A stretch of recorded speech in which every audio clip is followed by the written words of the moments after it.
Hello everybody, welcome to my channel. It's Colleen here. Okay, I thought I would share my next project. As I had my morning coffee today at my craft desk, I have just finished a fairly large project. But heaven forbid I give it a day before I start a new one, and so here we are. There was a box sitting beside me saying, "Take me apart and make me new." And sure enough, I'm going to show you what I am now beginning to work on. So another Amazon, or what box is this? It came from, let's see. Oh, I know, I bought my grandkids an Easter egg making machine.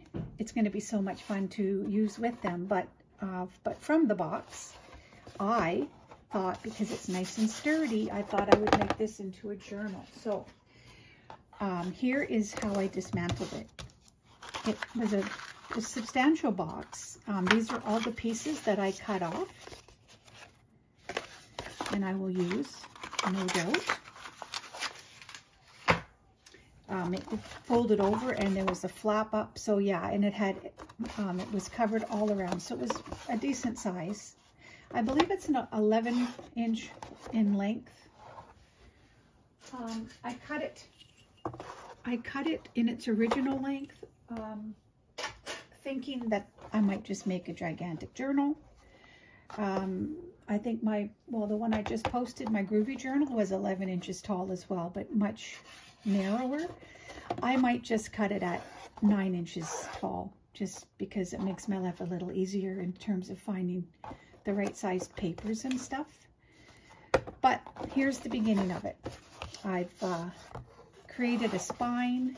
I will cover it all. I will get the actual cover ready to go, but this is going to be the theme I've decided on. I'm going to work really, really, really hard at not purchasing a printable kit. I am going to use actually Dale from Not Too Shabby Chic. Dale, you inspired me, the Craft Your Stash idea. I decided to make a journal out of that idea, and I'm just going to craft my stash using only stuff I have laying around. So while I had my coffee, I just grabbed some various books and pads and papers and already coffee-dyed envelopes, and I'm just pooling together some elements that I want to use in this. It will be a vintage journal. I've never made a vintage journal, like solely vintage. So I'm going to challenge myself and see what I can come up with. This actually inspired me as well. It came from something maybe was sent to me in a pile of, I think it was sent to me in a Happy Mail package. 1932. How do I not use this? What does this say? The world is as we take it, this wonderful world of ours. This world is as we make it, a garden of thorns or flowers. Huh. And a little drawing. Oh my goodness. Yeah, so this is going to obviously go in it. But so I just thought, okay, I'm going to pull together some old photos, like legit photos. Got some here, and I've coffee-dyed some envelopes in the past. Another image. I have a package of doilies. They're not vintage, but I will use them. These are old envelopes I found at the thrift store quite some time back. They will be part of it. Just regular envelopes. I like the size of this window. My husband, obviously, it's from his office downstairs. He works from home. A couple of glassine bags. A Tim Holtz envelope. Some invoice papers, my own coffee dyed. And I have some receipt books. These are going to make really lovely tags. I love the height of this paper here. Some more receipts. Some old music paper, old book pages. I mean, I just started this today, so I have a whole package of these old New York Times crossword sheets that I found a few years ago at the dollar store. Some copy guide. This is some ledger pages from a really old book that I found at an antique shop. Actually, I'll show you where I found it. This is the book, 20th Century Bookkeeping and Accounting. I found this at a local antique shop. So it has some really lovely textured paper. I'm going to pull from that. Some copy guide, some more of the ledger paper.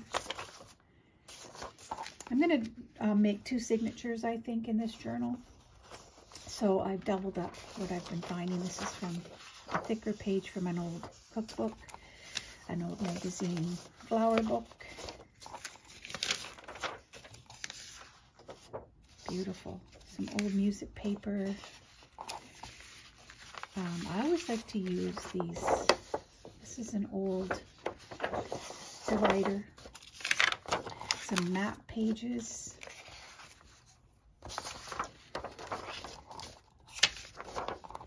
And more music pages, but these are larger sheets. So just gives you an idea of what I'm gearing toward. Not going to use a printable kit. I'm not going to use a printable kit. I promise this is going to be my own little challenge. But I'm excited about it. Once I start pulling together some ideas, I get very excited and I just go with it. So we'll see what I come up with. I'm thinking that, so this here, I'm thinking that if I don't cut it down, then this will work perfectly. Once I decorate it up, this beautiful doily that I found would fit perfectly if I do end up keeping this size. I don't know, we'll see. We'll see what happens. But here are some of my old books that I'm pulling from. I have so many old books laying around, like this old cookbook. Oh my goodness, just absolutely gorgeous. And a little thesaurus. I love the size of these pages. They'll make cute tags. And I have this book here. I think I gave one of my other old books I recently purchased to Dale. I'm pretty sure I sent it in your package. It's another old book, but these make beautiful pages in journals. And this one here is a 1916. Isn't that awesome? I might even take this apart and make it into a journal. We'll see. But then there's this book here. Oh, I love it. 8 Rainbow Tales.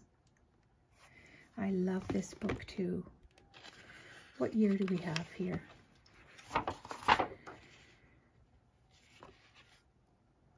$1940, right? Roman numeral. Guys, get your Roman numeral brains out. I think that's 1940, but I could be wrong. And these pages are absolutely lovely. So I might take from that as well. And this super large music book is a lovely resource to pull from. You guys saw my craft room. Oh, I've got more resources than I could ever use up, ever. So that's why I'm feeling challenged to do a craft with my own stash. So yeah, I just thought I'd quickly share with you guys my next project in the making. So stay tuned and have a great day. Bye for now.